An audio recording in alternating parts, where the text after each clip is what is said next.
পরে নিন, আমি মোবাইলে পাঠিয়ে দেবো ফোন পেতে। হ্যাঁ চিকু কি বিক্রি করছে? হ্যাঁ এগুলো কি শাক? এটা কি শাক? পাট শাক।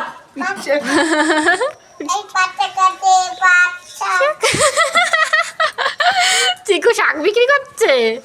হ্যাঁ শাক টাকের মধ্যে এরম ভাবে রেখেছিস তোর মুখ কি দেখা যাচ্ছে না? সাইকেলে রাখবি? ওরা সাইকেল পড়ে যাবে তোমার গায়ের উপরে।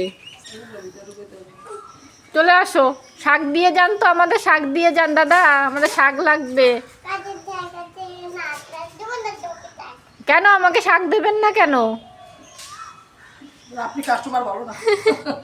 বাকিতে না, আপনাকে ইসেই দেবো, নগদই টাকা দেবো। আপনার ফোন পে আছে দাদা? নেই? তাহলে তো আমি ক্যাশ পেমেন্ট করি না। পাট শাক না বাড়িতে বিক্রি করতে যাবেন নাতি? হবে না বলছে, হবে না। তোমার মতো কাস্টমার আমার লাগবে না ফোন পে। কি করছে সারা বাড়ি? সবগুলো নিয়ে যাচ্ছে।